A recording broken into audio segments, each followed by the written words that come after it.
Remember, new episodes premiere every Monday, Wednesday, and Friday at 8 p.m. on TV 15 and across other social media platforms. I'm Jasenia Lassiter, wishing you a wonderful week. Stay friendly, St. Martin.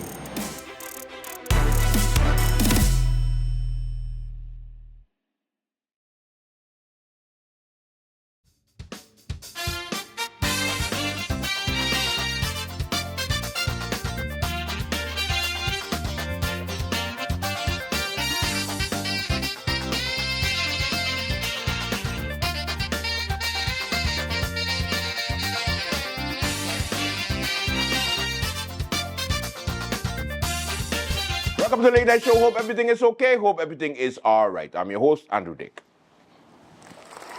Okie dokie, kids, what's happening on the lovely island of St. Martin? We begin with the news of the police. Mold infestation. It's getting worse. You have police officers on the side of the road right now catching lift and catching ride. Some even have to use their personal vehicles. St. Martin, we're in trouble. Batman, the signal is fading and you are nowhere to be found. Of course, the Minister of Justice, Lyndon Lewis, is already preparing for his role to be just a member of Parliament. So he's decided to just go missing in action because at the end of the day, he's not going to be in the next government. So therefore, he's like, I just got a couple more days left, a couple more weeks. I think I could just go and be a member of Parliament and be opposition and bitch about things instead of fixing things, even though I have the power to do so right now. Ultimately, it still comes down to the police union today. The NIPB sent out a press release signaling the alarm, basically stating that the vehicles are in a bad state. As you can see on the screen, yeah, these are some of the vehicles. Of course, as you know, there were some accidents that took place. And can we stop with the whole, maybe they should stop picking up their side chicks, or maybe they should stop driving it so rough, because then these are the people who are supposed to be protecting and serving you. Remember? Those people you just call 911 and it's an emergency and they have to come to your rescue right away.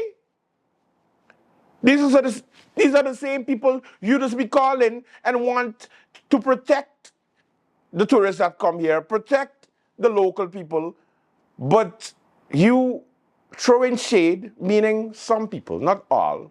But I've noticed when I shared the story earlier today, everybody was like, maybe they should be careful when they're driving, and maybe they shouldn't be driving that much, or maybe they should be doing more work instead of doing the personal stuff.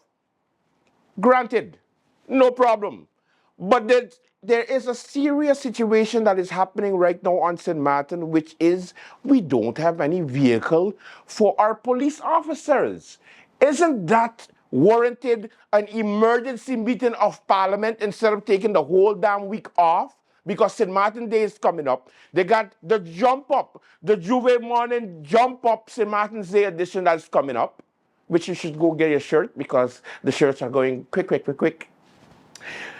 But even though you get your shirt, are you going to be protected?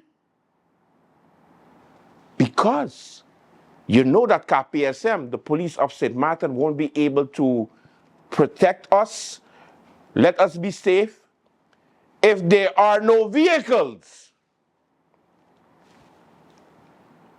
I ain't hearing no politician, none, zero politicians saying anything about it.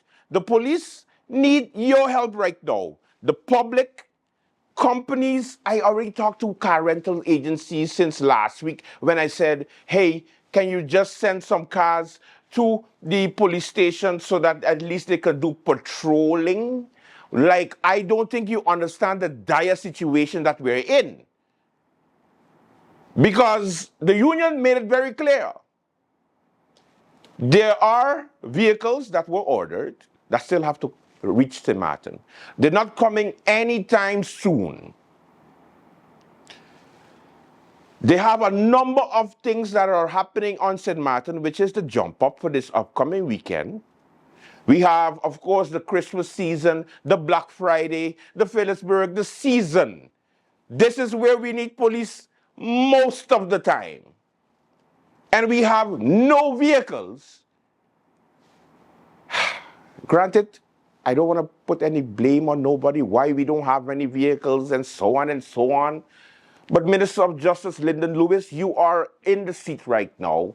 Finish your damn job and please get these people a temporary vehicle until the cars come here so that they can operate it.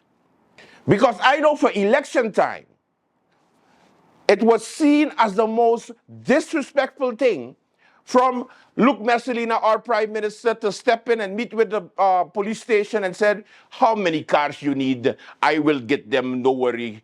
I will make some phone calls and I shall rent some cars for you because the safety and security of St. Martin is very important to all of us. What the hell happened now? We got gun violence up to 100%. Robberies, burglaries, assaults, shootings. And what do? We just wait and hope that the police officers can just go and come to your rescue by just running or maybe on their bike. You think they should take the bike from Phillipsburg and just bike themselves straight over to Simpson Bay? Because when it comes to this situation, it's ridiculous. We're dropping the ball. So once again, there is a shortage of vehicles. Council of Ministers of St. Martin, quiet. You don't hear nothing. And we just going on with life as if things are hoppy boom. No problem. Everything is cool. You know the meme when, everything is in fire, everything is on fire in the back, and then you just saying, it's fine. It's gonna go off eventually. Well, we're burning. And it's gonna get hot. And only, so sad to say this, but only when something happens to one of those people who are involved in government is when they are going to scream, or they're going to come with a motion, or they're going to say something publicly, and then something's going to be done. Let's be proactive for the first time in our lives.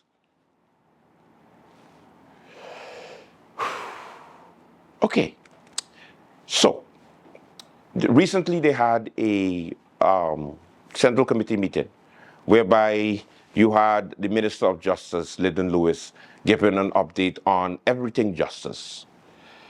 Here are the highlights.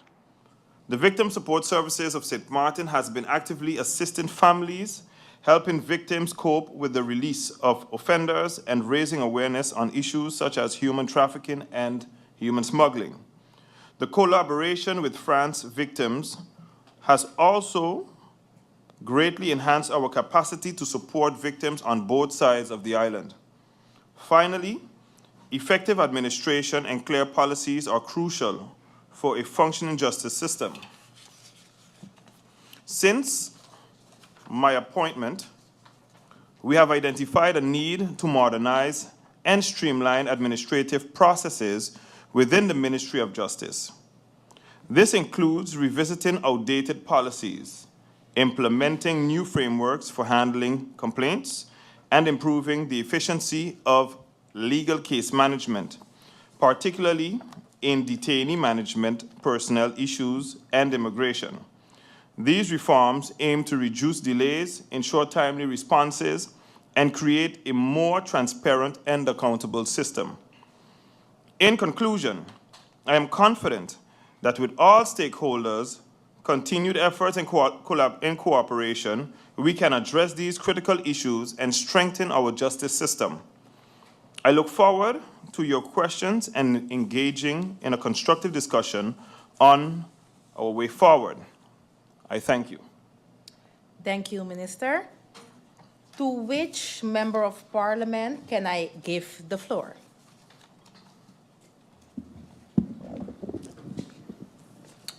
MP La Cruz, you have the floor. A blessed afternoon, Madam Chair Lady, to the Acting Griffier, the Minister of Justice, his support staff, and fellow members of Parliament, those listening through all the social media. Madam Chair Lady, I have a couple questions for the Minister. Question 1. Why are resident permits for partners of St. Martinus still being issued with the condition that they are not allowed to work? Based on a court decision, it was ruled that we cannot put in the residency permit of a partner of a resident of St. Martin, not allowing it to work. So, Minister, could you please look into that? Question 2. Please indicate where this is shown in the law, or is this to the purview of the Minister? Question 3. Why does the ministry accept the practice that a suspect who is in detention is automatically transferred into immigration detention on the request of the prosecutor? The prosecutor cannot and or does not have the authority to make this decision to transfer a suspect into immigration detention. If I am wrong, please indicate where in the law this is stated. Question 4.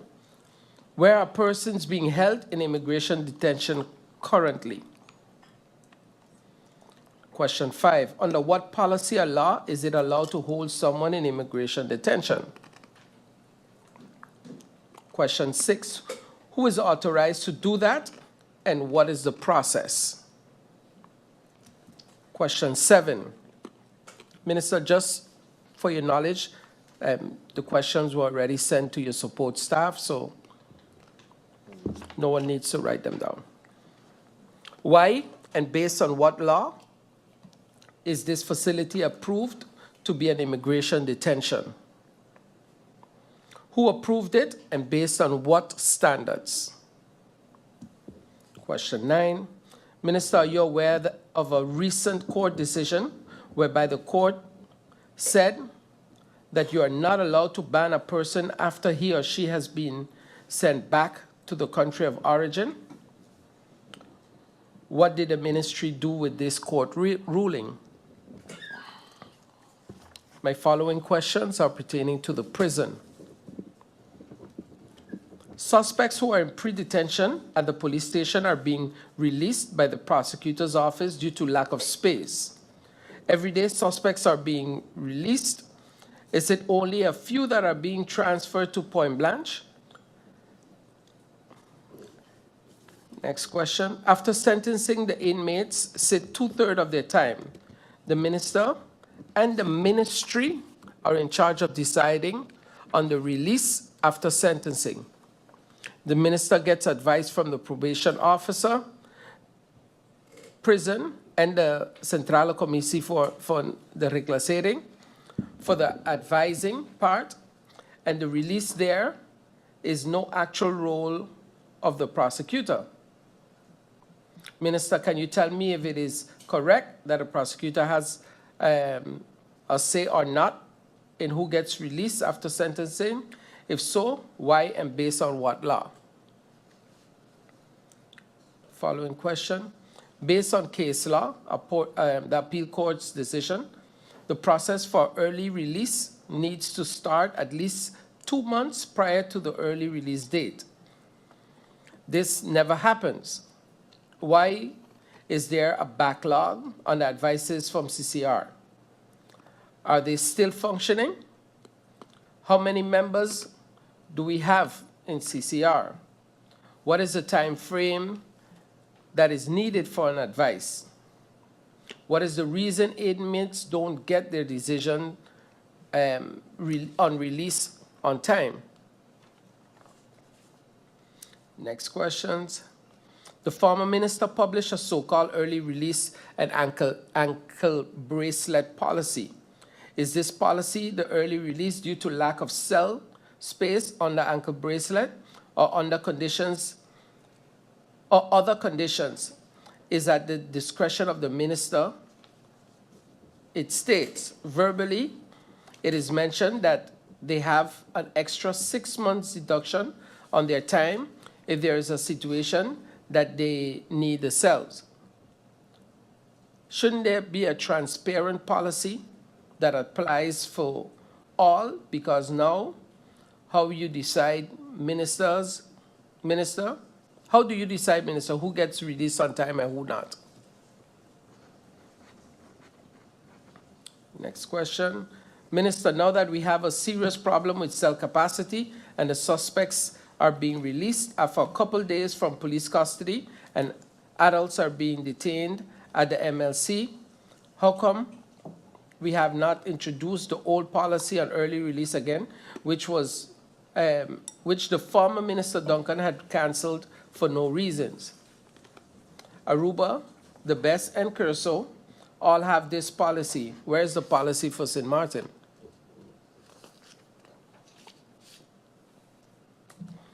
Minister, during the budget debate, you said that the release of inmates depends on various persons.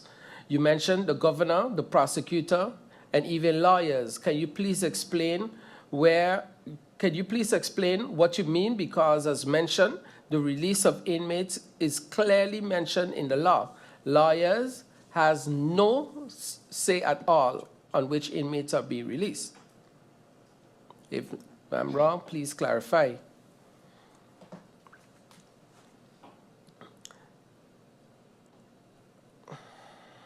So, according to what we've been hearing, there's a problem with cell capacity. Does the ministry look at the percentage of the time the inmates sat already? The person who has the highest percentage can come out first before their time? How is the percentage being calculated? Do you calculate the percentage from the time they got sentenced, or do you calculate the percentage from the time they actually have been incarcerated? So sentence minus 1/3. Is this also written in a policy, or is it just a verbal agreement? Next question. Minister, what is the status of inmates to get medical help?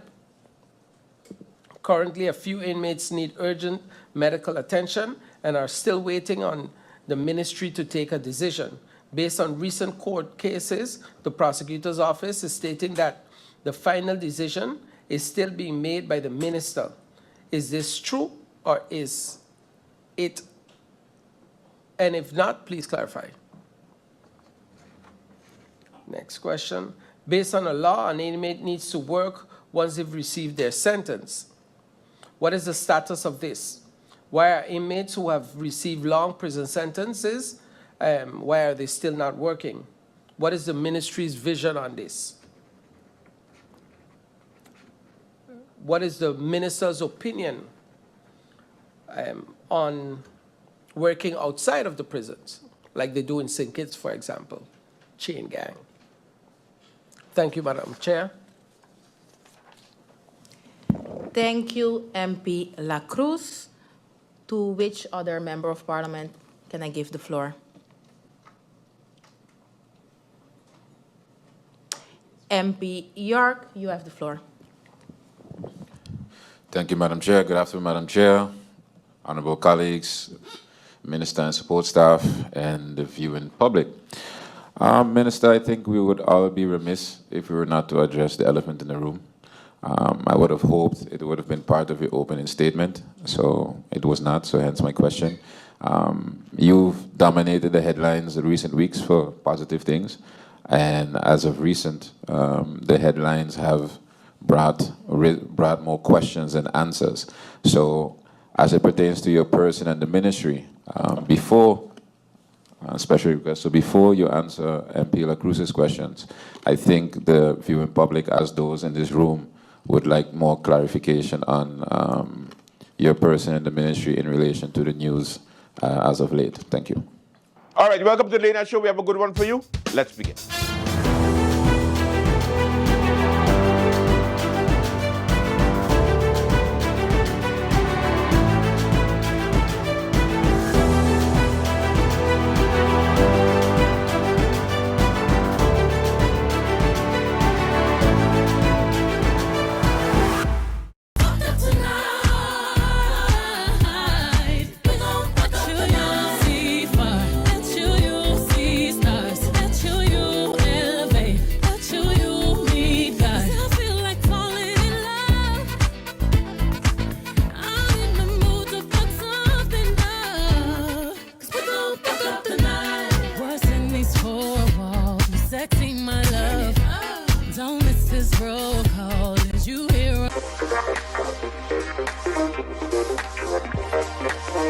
At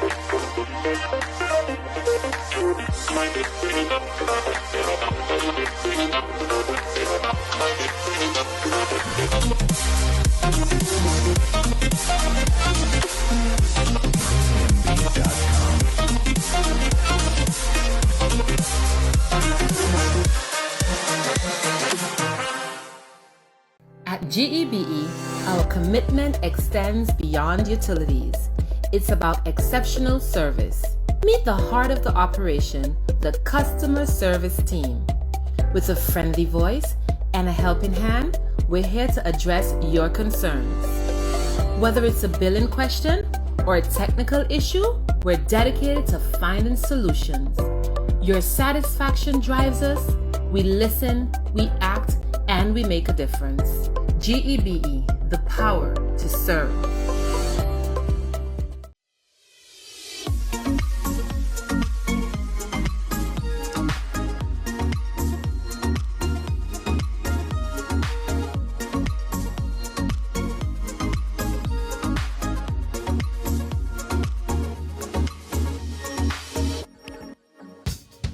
In order for us to know where we're going, we need to remember where we came from.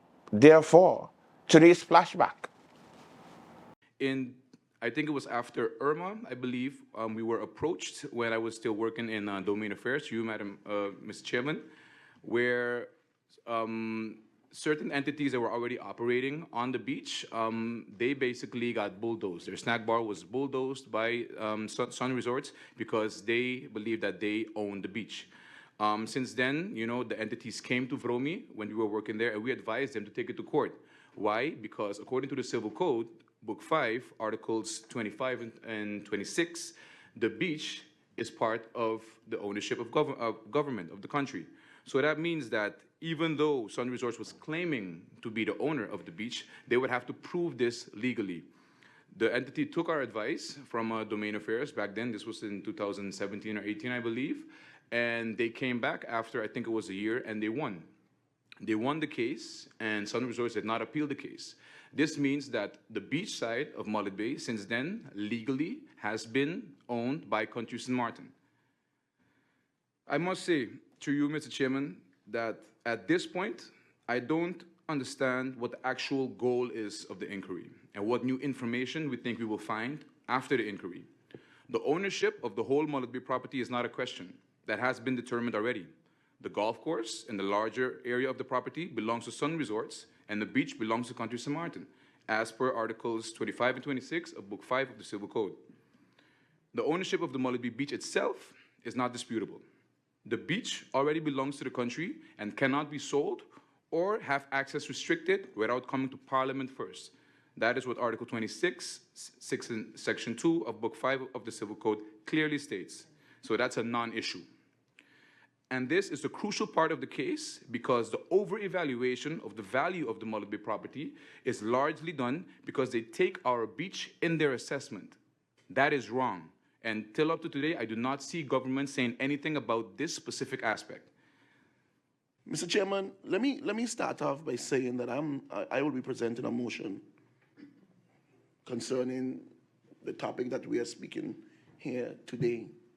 And the reason why I started by saying that is there is no mixed feelings with me whatsoever in terms of any of my colleagues not receiving or getting the motion in a timely manner or fashion to peruse or go through the motion.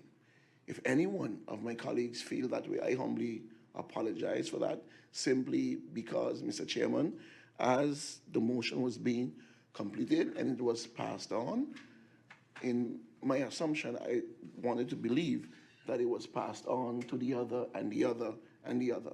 So I apologize for that as well, for anyone that feel they didn't receive it in a timely manner or fashion to peruse the motion. Nonetheless, I have been speaking about bringing a motion concerning Mullet Bay from our last meeting that we had. Mr. Chairman, it goes over now for me to the order of the day and asking this simple question. What comes first? The country of St. Martin or the Mullet Bay property? Which one comes first? Mr. Chairman, both. Both. And the reason why I'm saying this is not 5 years, it's not 10 years, it's not 15 years, it's not 20 years, it's not 25 years, it's 28 years. 28 years, Mr. Chairman. So you can imagine all the children, everyone in this country that was born after 1995 has no knowledge, nothing whatsoever,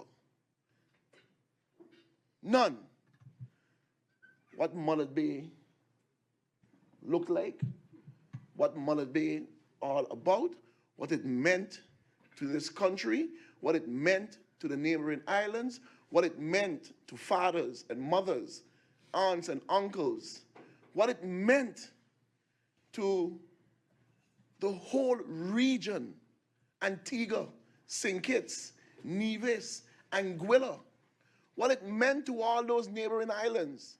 Because, Mr. Chairman, it doesn't have an individual that I would come across in speaking, especially now.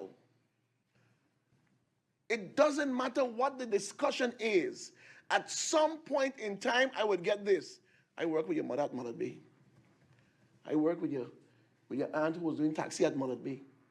Everything you would hear, Mr. Chairman, was something in relations to Mullet Bay. I have my fond moments of the shark hole, jumping off, afraid to walk on the boardwalk because both of you will be sitting down there with a snake around your neck. Those fun moments.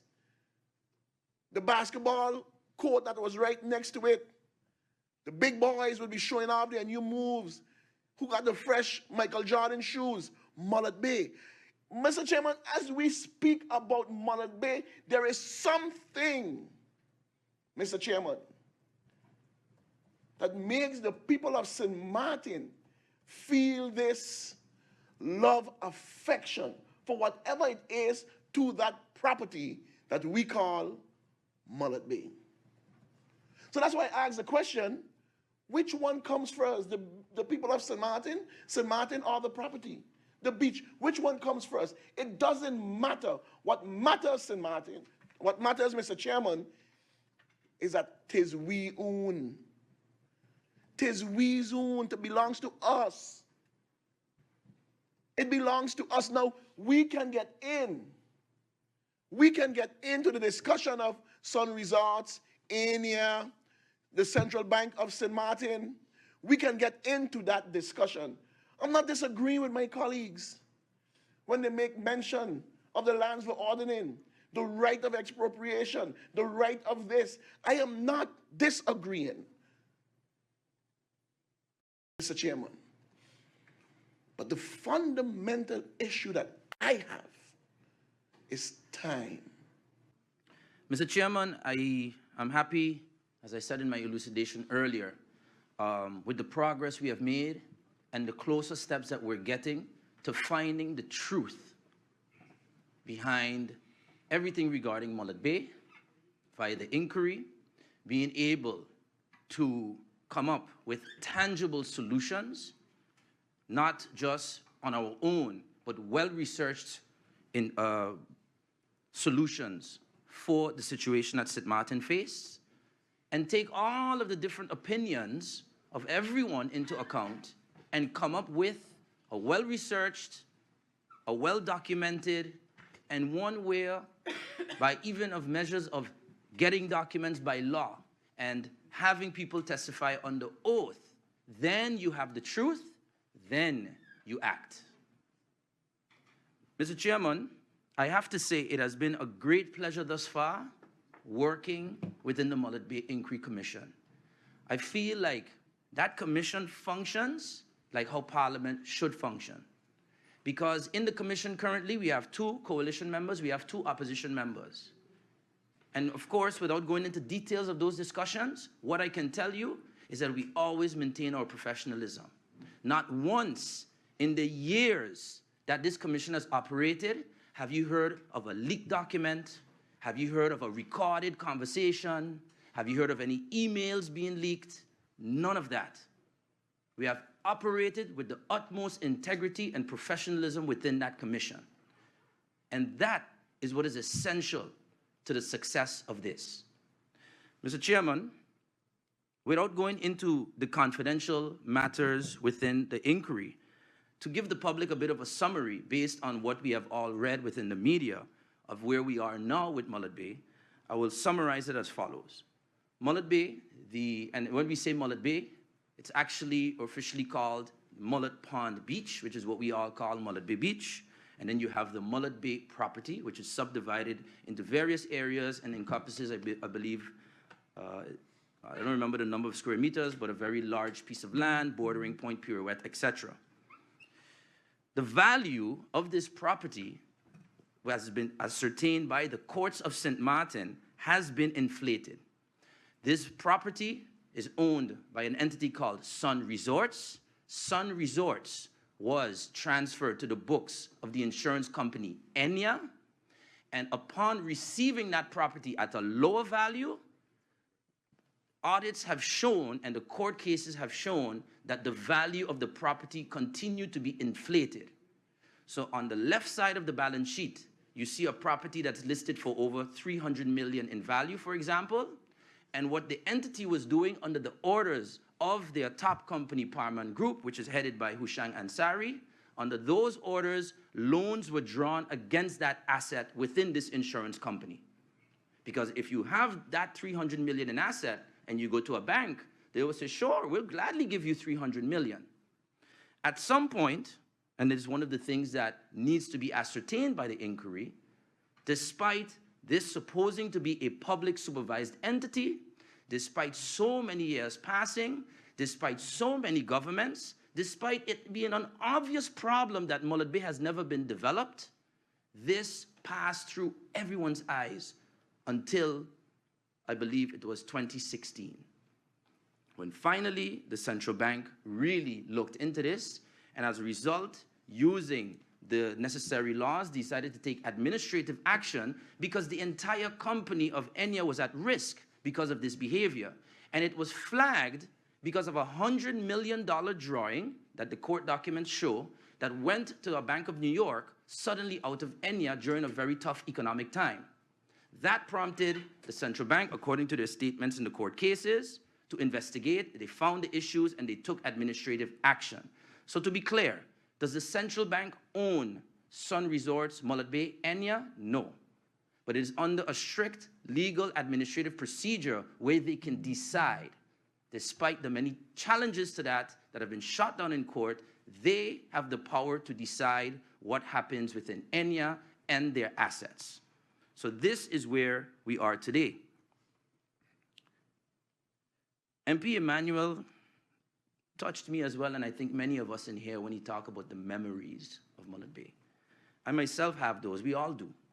I remember Prince, now King Willem Alexander, coming to St. Martin to play golf and thinking that I would go with my dad to play golf a regular day. I didn't realize that he was actually playing with the Prince at the time. I remember the series Miami Vice, Don Johnson, coming to St. Martin regularly to play with the locals because he was amazed at the local talent of golf players at the time. And I get the opportunity to caddy for him as a young man. There's so many memories, so many people that worked that has just been allowed to remain the same. And oftentimes, you can imagine and look back at whenever action was being attempted to be taken against this property, not too long later, a government would fall. Mr. Chairman, it is time that we be serious and open the eyes and ears and be straight about this. But speaking about it on Parliament as MP Rolando Bryson is one thing, but a parliamentary inquiry coming out with the facts of the matter, with statements, not from me, but from those that are interviewed by the commission, and putting a final stamp to the truth might really finally open the eyes and ears of the people of St. Martin and teach us a lesson of what we can learn from this to make sure this never happens again in our country. So if you want to ask me, you don't want to read the 20-something page proposal that has all the hypothesis and all of the justification for why the inquiry is there, and you ask me why, that is why. Because the truth will definitely set St. Martin free.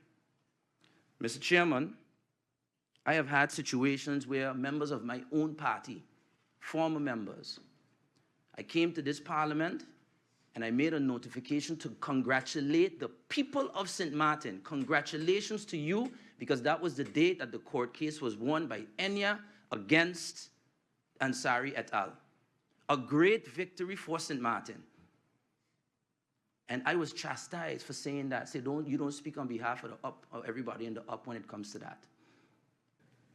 We go over to the voting on the second motion, draft motion, which was presented by MP Christophe Emmanuel. It was supported by MP Rolando Bryson, by MP George Pontiflet, and MP Hyacinth Richardson. The resolution to this draft motion states that as shareholder of the CBCS, which is the central bank, the government of St. Martin, via its Minister of Finance, Artwell Arion, makes every effort that approval of any potential sale of the Mullet Bay property is delayed at least until June 2023, at which time the parliamentary inquiry into the Mullet Bay property on St. Martin is expected to be completed. For the government of St. Martin to make every possible effort to ensure that the interest of St. Martin is paramount in any decision made related to the Mullet Bay property, that the Mullet Bay Commission in Parliament, with the support of the Secretariat, expedites the completion of its assignment and presents the final report within 4 months, and goes over to the order of the day. Does anyone request hold the liquor stemming? Hold the liquor stemming is requested. Does anyone request or desire motivation? Please indicate so by pressing your button. The first request for motivation comes from MP Christophe Emmanuel. Thank you, Mr. Chairman. Mr. Chairman, to my colleague, Hyacinth Richardson, he almost had me. Almost, Mr. Chairman. If he had only said it on a Monday, perhaps I would have said, bring that coalition agreement and let us see where we can go with it from there. But besides that, Mr. Chairman, I want to thank my honorable colleagues for the support on this motion. Like I said, Mr. Chairman, for me, I don't see it in terms of this, that, and who's here. I just see it as securing. Mr. Chairman, time is of the essence. Time that we don't have. And like I said, it's 28 years. And once and for all, honestly, once and for all, we definitely have to give the people of St. Martin back the property that is known as Mullet Bay. So I thank my colleagues for the support. Mr. Chairman, I also want to thank MP Bryson for his input, my colleague Duncan also for the input, and also my colleague PFP that also made their input from it, my staff and all the rest of them that chime in. I want to thank them all, and with that being said, I will be supporting this motion. Thank you very much. Thank you, MP Emmanuel. The next to motivate, MP Solange Duncan. Thank you, Mr. Chairman. Mr. Chairman, in this parliament, numerous MPs have supported two motions at the same time because there are components that may show themselves in one motion that may not show themselves in the other motion. The spirits of the motion we can agree with, and at the end of the day, the motion is a request, some might say a demand, but a request from government to act. I am looking or waiting for government now, after today, to respond to the motion which I believe will pass from MP Emmanuel, let's see. But I am looking forward to hearing, especially from the Minister of Finance, what is possible, what is not possible, or what is government's stance on this whole matter, because we haven't heard government's stance on this matter, I don't believe. And so I'm looking forward to that and supporting this motion as well. Thank you, Mr. Chairman. Thank you, MP Solange. Duncan, we have no further request for motivation, so we go over immediately to voting. And we start by number 10.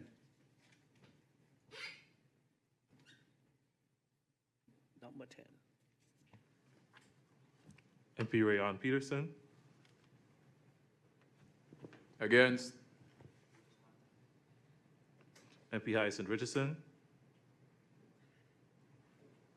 For, Mr. Chairman. MP Angelique Rameau. For. MP Ludmila De Weaver. MP Sarah Westcott Williams. MP Akeem Arundel. MP Siddharth Bijlani. For. MP Rolanda Bryson. For. MP Solange Duncan. For. MP Christophe Emmanuel. For. MP Melissa Gums. Against. MP Grisha Elliger Martin. MP George Pantaflet. For. Vice Chairman William Marlin. For.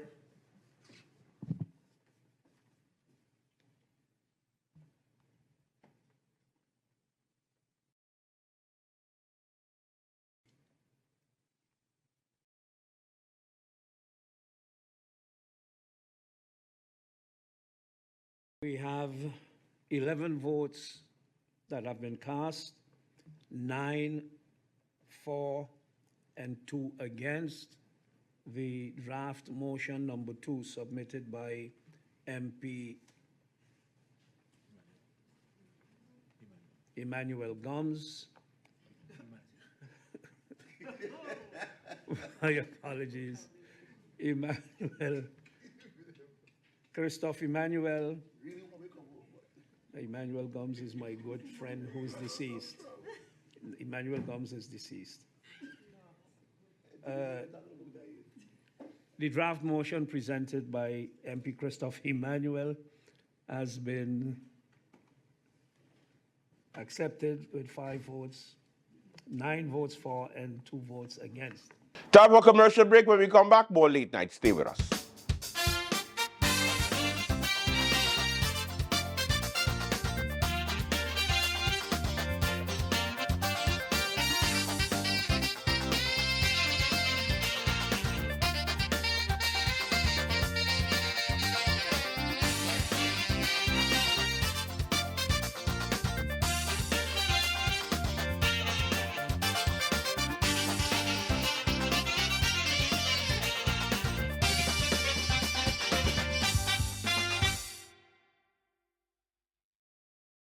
Hello, my people. Make sure you tune in to Sit, Sip, and Chat every Monday at 5 p.m. on TV 15 and every Wednesday at 8:30 p.m.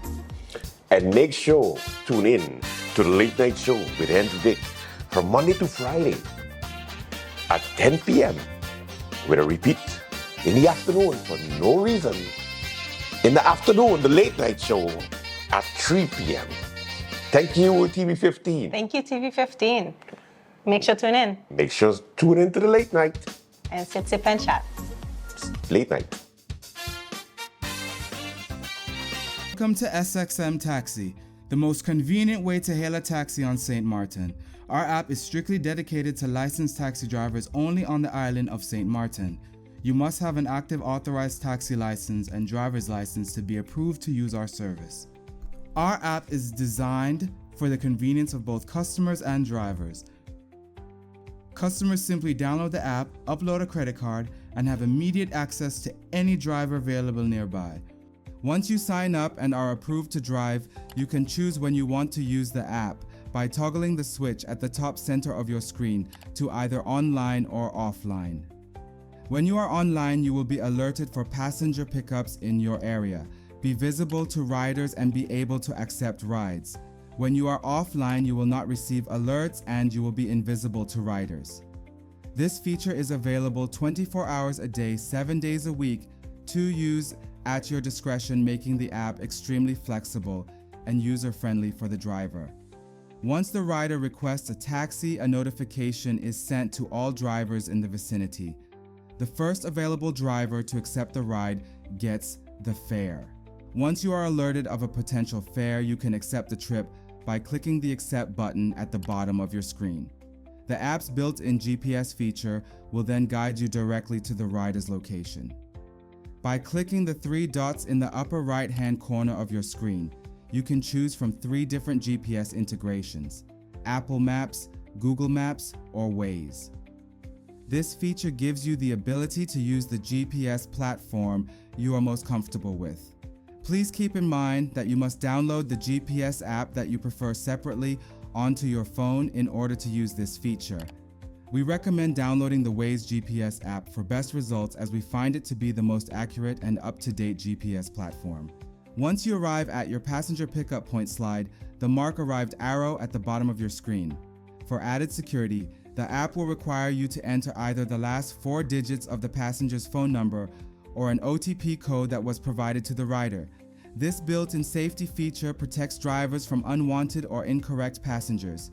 Once you enter the correct code, the ride can start by swiping the slide to begin arrow on the bottom of your screen. Once the trip is complete, simply swipe the slide to end ride arrow on the bottom of your screen. The fare is automatically calculated and charged to the rider's credit card. You are now ready and available for your next ride. Driver sign-up bonus fees. All drivers that sign up to use our service will receive an additional 10% booking fee for every fare booked with the app through 2025. In addition, the first 100 drivers that use our service and reach their 100th ride milestone with SXM Taxi will receive a one-time $500 bonus fee.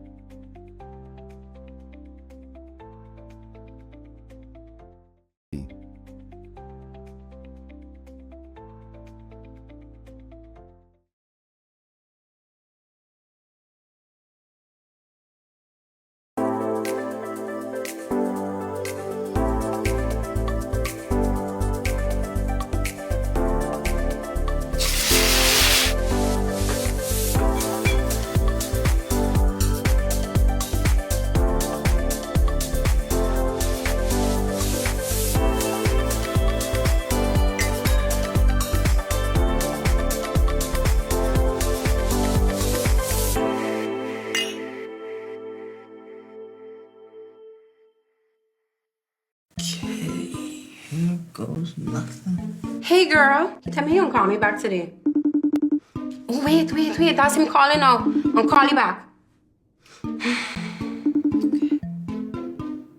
Hey, how you doing? Hey. Hey, I had a wonderful time. Hello? How beautiful. You've got to be kidding me. I wanted to... This thing's so stupid. Stupid? No, you're not stupid. This is stupid. Can you hear me? I don't think you're deaf. Deaf? I am saying... Boy, bye. Make the switch. Get faster internet for life. That's it for the late night show. Thank you so much for joining us. Don't forget, get your shirt at Calaboom headquarters for your Juve morning. And also, don't forget to check out Print and Go. The printing place next to GB. $11 for a special. You could pick any design of a St. Martin shirt.